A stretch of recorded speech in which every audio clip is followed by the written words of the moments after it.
Jack here, JBF Music and Guitar Lessons. I'm back with one of these critique videos for you. Essentially, this is an informal analysis. A disclaimer right from the get-go, I will be pausing it, I'll be talking about what's going on. If you just want to watch the original video or something where someone reacts to it and doesn't really comment or break down what's going on, this probably isn't for you.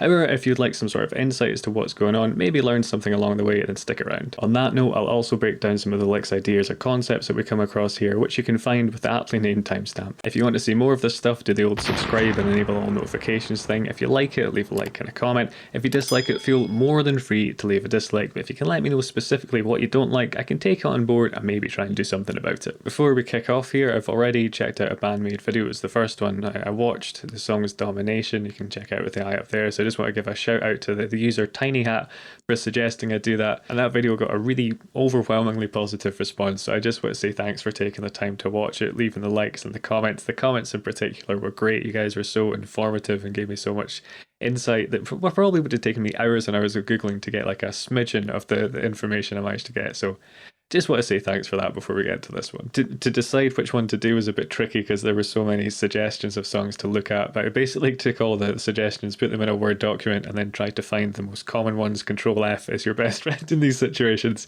Then did the same thing by filtering the YouTube comment section. So I think Onset was probably the most requested one, so I figure I'll look at that next. I also do these signature licks videos where I look at guitar players, so I break down some of the techniques they use and the music theory behind what they're playing. And if you'd like to see one of those on Kanami or Miku, I probably butchered the pronunciation of their names, so I do apologise. But yeah, if you'd like to see that, let me know. And like I said before, I'm totally open to suggestions of songs to check out, so fire those down as well. Far too much talking on my part, but I just wanted to say thanks for the reactions to the last video. It was totally unexpected and just great. So I know this is called Onset, I know this is the live version, which again, you guys were like, go for the live versions if you can, so that's what I've gone for here. Beyond that, I know nothing, so let's dive into it.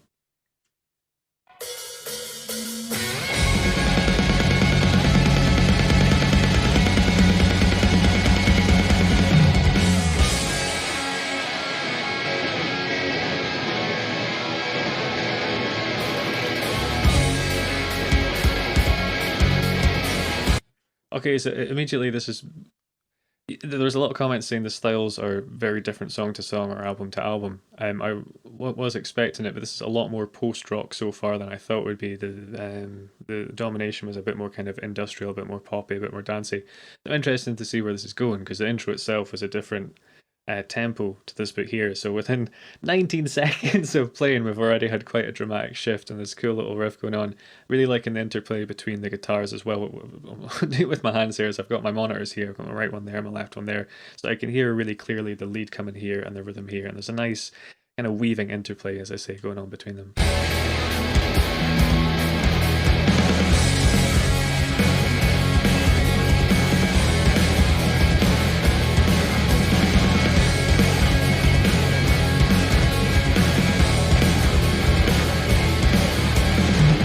This is one of these riffs that I can tell if I saw it live, it'd get me properly going as well. It's got this nice kind of bounce to it, great groove going on, yeah, cool.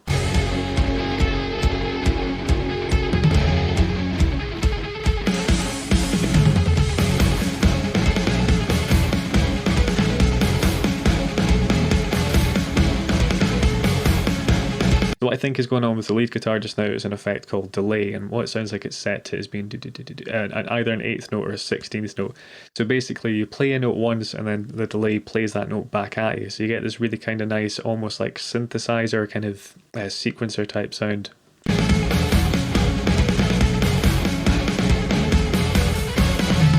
So you can hear around that just being one note, you get this kind of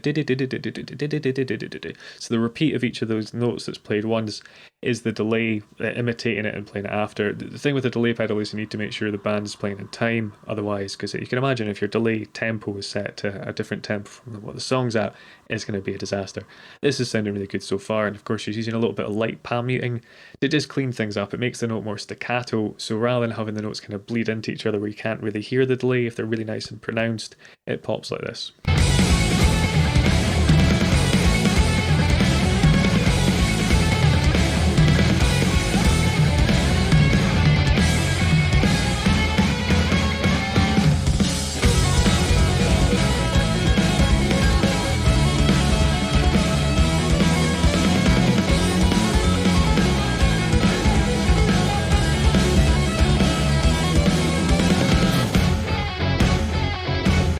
So just to clear what was happening there with the hand coming here, is a technique called tapping.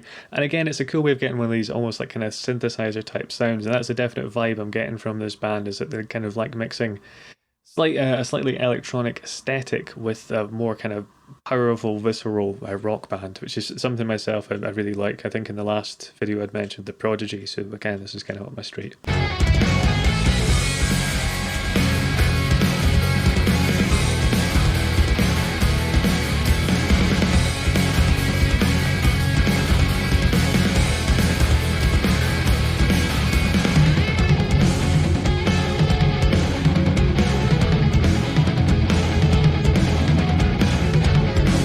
There's an awful lot going on to dissect here. It's very difficult for me to decide what to talk about and also not pause the video every few seconds. I'm going to have to go and listen to this by myself and experience it as a kind of whole journey without starting and stopping it. But here, what I was a bit concerned about is they might just kind of keep going to different sections, but they went back to that groove that I really liked, and now they've gone into the delay kind of thing again. It might be the same melodies before, it might be a slight variation, but they've gone back to sections they had, which I really kind of appreciate, because I like those sections and wanted to hear more of them. The other thing here is that to keep the delay thing a bit more interesting, to keep kind of fresh, we got this kind of cool syncopated rhythm going on. So a syncopated rhythm is basically where something's off the beat. So an unsyncopated rhythm, if I can call it that, would be something just going like, say we're going 1, 2, 3, 4. If you're just playing do do do do do, that would be just kind of a really stop rhythm. A syncopated thing is more off the beat, so something like reggae where you're going on the offbeat. Do, do, do, do. The rhythm we got here is of course more complex and interesting than that, but it's a really nice juxtaposition to having this straight kind of delay thing, because that has to be on the beat, as we kind of talked before. If it's the wrong tempo, it's going to sound a bit weird. And again, they just complement each other really nicely. So in a weird way, you've almost got the rhythm doing I don't want to say it's more of a lead part, but it's more of a kind of funkified feature part, and the lead guitar is almost taking on more of a kind of rhythmic property of holding down the kind of steady. If there's a funk equivalent, the lead guitar would be taking the role of the hi-hats here. And on the note of the drums, there's a really cool thing going on with the toms, that kind of tribal sound. Yeah, sorry, I'll try and shut up for a bit this time.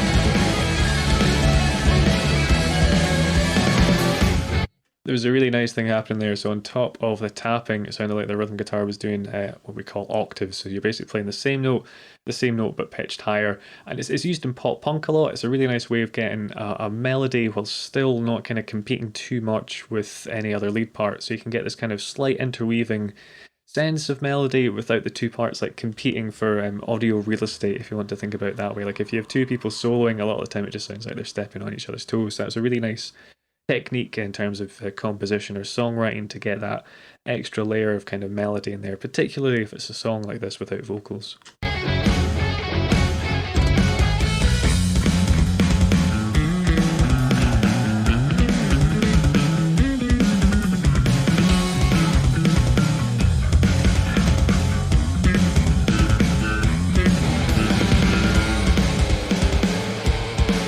As someone who is also a bassist, I play loads of gigs. I just love bass as an instrument. Bass solos are notoriously quite a boring thing to listen to, and you can hate me in the comments as much as you want, but even bass players tend to say they're not the most exciting things. But you did a great job there, keeping it short and sweet, doing a nice kind of pan muted thing with just a nice bit kind of distortion overdrive in the bass and a tiny bit of slap, because the slap's where it's at with the bass solos. If you want them to slap and pop, that's what to go for. But yeah, great tone, great timing, and a captivating bass solo, which is quite a rare thing, so hats off.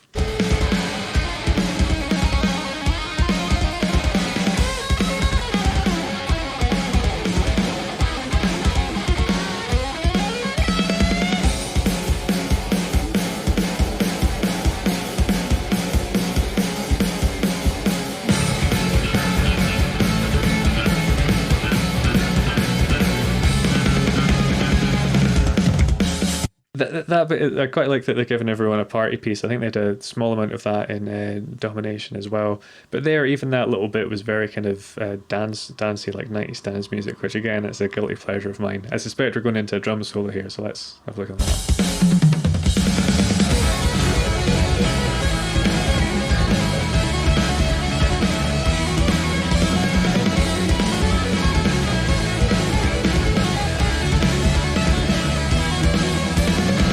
Something that's cool that I hadn't clocked on before is we've got that rhythm that I liked before that we had that kind of post-rock thing with being used for this tapping part. So it's a really great way of, I know, it's like kind of repurposing your parts. There's this whole musical philosophy where you could call it motivic development. The best examples I can think of are Beethoven's, you know, do do do do do do do do. Then it just do do do do do do do do do do. So it's taking that same rhythm and just expanding upon it. If you want a more rock example, Metallica's Enter Sandman, that intro riff, they basically condense it down in the verse to its most kind of basic or primitive thing, build it up for the chorus, the pre-chorus and stuff like that. They're changing keys with it as well, but it's basically just that one riff and they've stretched out into like a really awesome kind of kick-ass commercial metal song.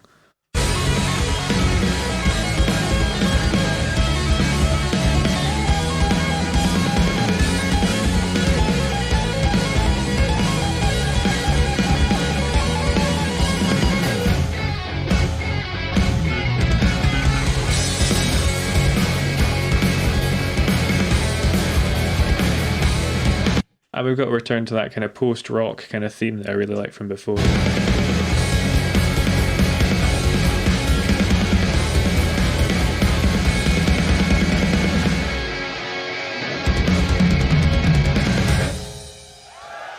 Yeah, cool. So thanks again for that suggestion, everyone.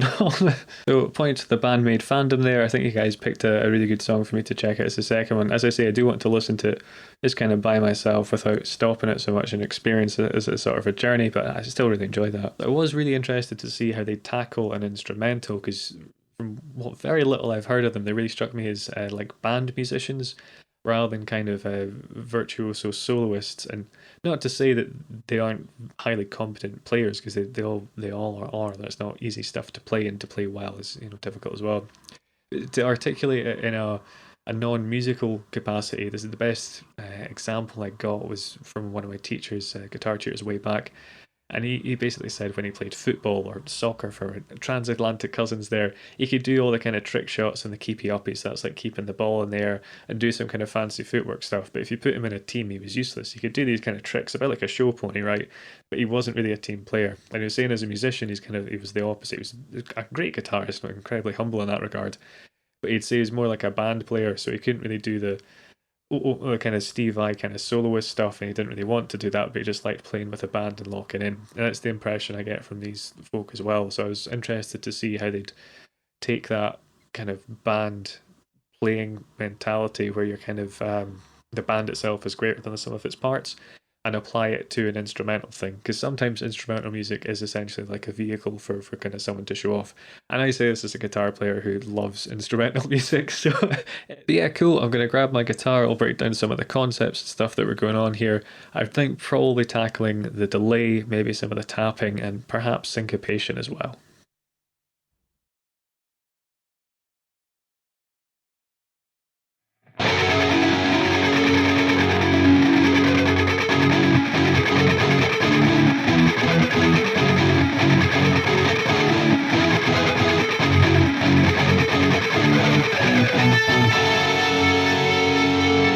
So we're using the syncopated groove that we kind of touched on before. So rather than just playing, you know, a 1, 2, 3, 4 thing like that, we're missing the first beat of the bar and coming in 1, 2, 3, 4.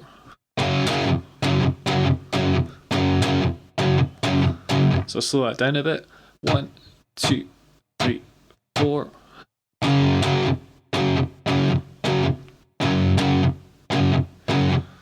We basically take that same rhythm but split it across two chords. So the first one is a D5, we got the 5th fret on the A, 7 on the D, 7 on the G, and you're going to go, so you do the first two strums there, then we shift this whole thing up a tone, so we've got 7 on the A, 9 on the D, 9 on the G, and you finish off that part of the rhythm. So doing 3 strums there. You put those together. 1, 2, 3, 4.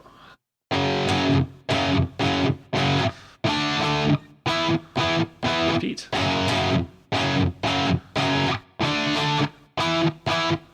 That's the basis of it. There's a few things you might want to try here, adding in a bit of light palm muting here to get more of a kind of chug.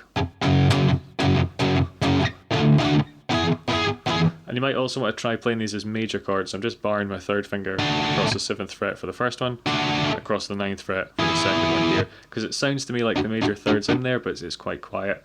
The final time round, the 4th time, you go to B5, which is here, so on the A string of 2, 4 on the D, 4 on the G, and you just kind of hit that instead of the E. And obviously there's some variations on this, like they do that cool thing where they just hit the F sharp and let it hang while the lead guitar part comes in over the top. But let's just have a quick look at the rhythm. I'll go around the full progression and keep it nice and slow. So 1, 2, 3, 4.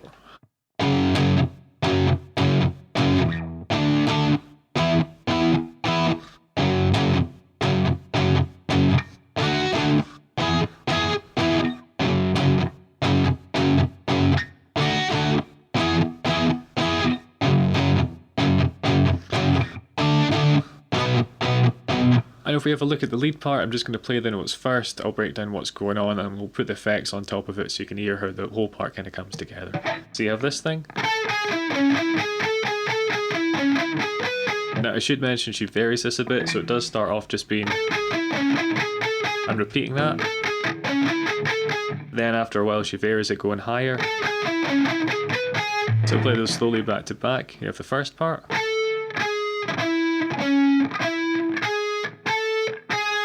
That goes around a few times, and when it varies, you get a subtle change, turns into this.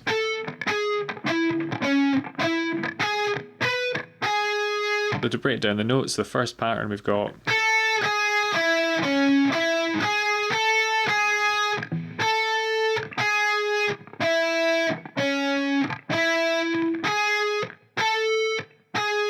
you get 10th fret on the B, then to the 9th, onto the 9th on the G, 11th on the D, back up to the 9th on the G, back to the 9 on the B, 10, back to 9. So the second pattern is incredibly similar, except when we come back up to here, instead of going 9 to 10, we're going to go 9 to 12. So the second part.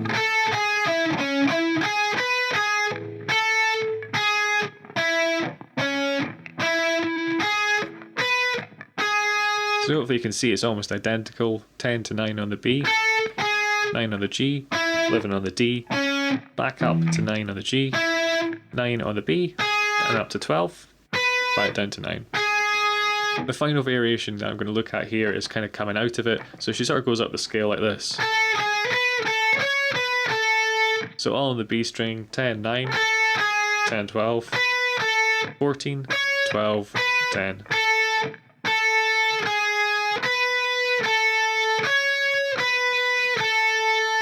So play all those parts back to back, keep it a bit slow.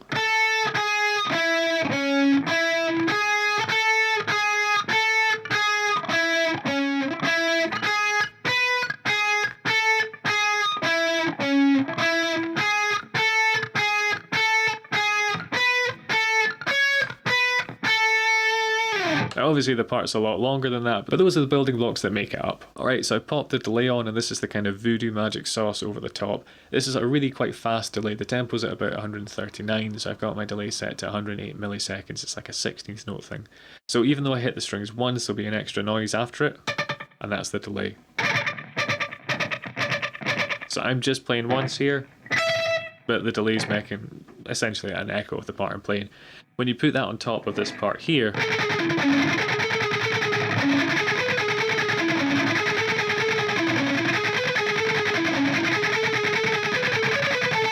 you get that cool kind of synthetic, almost kind of robotic sequencer type sound. So there's a few things you might want to experiment with here. One is which pickup you're on. It sounds to me like she might be using her neck pickup, and you get this slightly nicer, mellower sound. You also want to experiment with a bit of light palm muting. If you do too much palm muting, you really choke out the note and you just get a kind of percussive.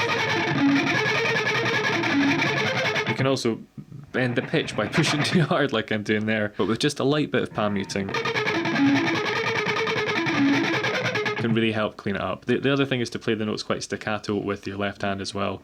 So I'm kind of lifting my finger off the string just to help mute them out a bit more. If I don't do that, if I let the notes all ring into each other, you're going to get this really kind of sloppy kind of... And while it's nice in its own right, it's got a kind of ambient vibe if I take some of the gain down, like I've done here.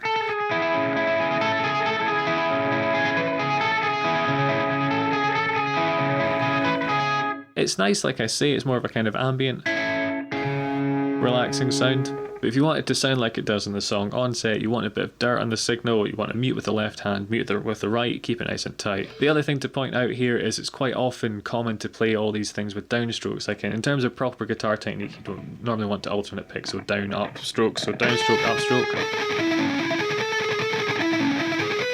When you're using a delay pedal, generally the aesthetic is to try and get the notes sounding as uniform as possible, because the delay is just copying whatever I play. So if I can get them to sound as similar as possible, again, it really complements the nature of using the pedal in this way, and doing all downstrokes is a really great way to get that degree of consistency. There's another lick I want to look at here from the lead, and that is the tapping part. So I'm just going to play through it and then slow it down. We'll break down what's happening.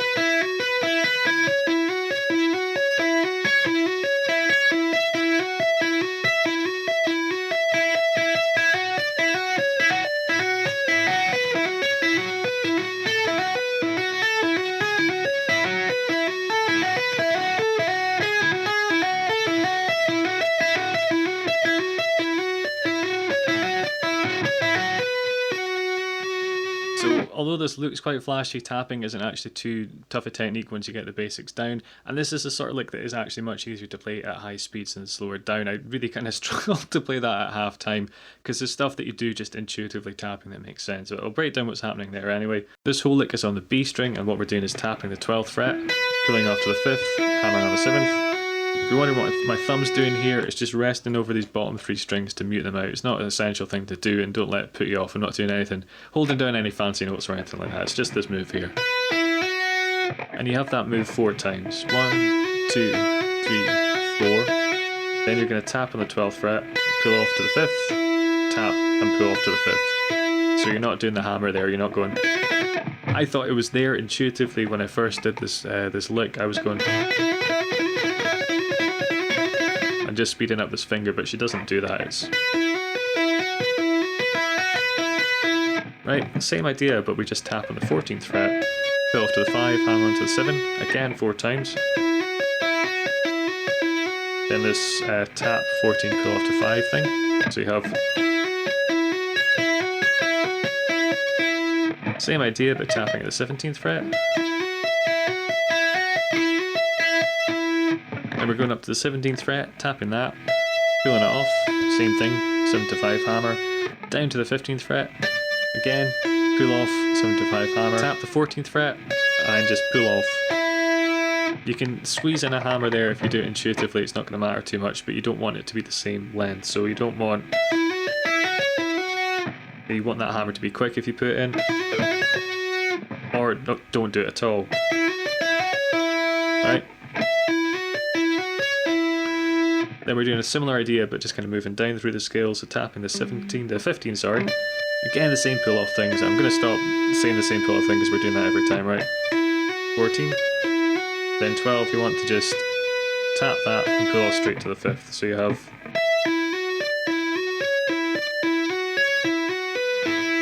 So it's on the kind of 3rd part, the 3rd tap you're doing. 3rd one here, where we just go straight to that note, and then this one here. Again, the 3rd note that we're tapping from that kind of 2nd half of it where you pull straight off. Then it's a really similar idea taken further down the fretboard. So we've had that. Then we're going to go from here to tapping the 14th fret, 12th, 10th, back up to the 12th, 10th, 9th. And you repeat that whole thing.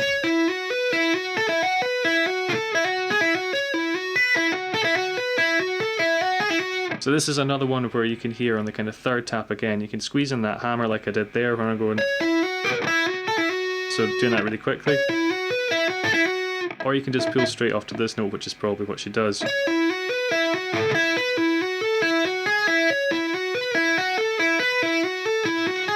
The squeezing the hammer thing is a very Steve Vai thing to do, so that's probably why my muscle memory's wanting me to do it, because of the licks I've learned of his. Cool, and the final thing to wrap up the lick is tapping on the 9th fret, up to the 10th. Then you jump all the way, this is a bit tricky to get up at speed and get it accurate, but I'm sure you can get there, to the 17th, where we just do this a few times. I suppose 3 times, and then again that kind of pull off without the hammer, and then we're just going to come down.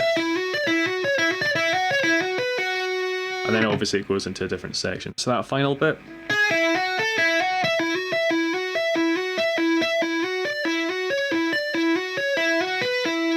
And let's go through the full thing slowly one more time, just for good measure.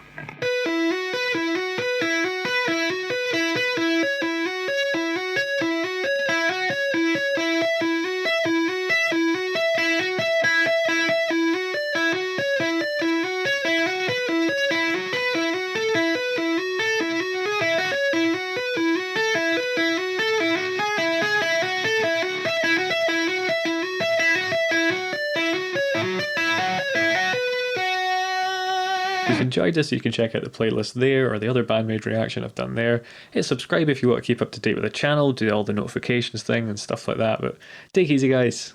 Have a good one.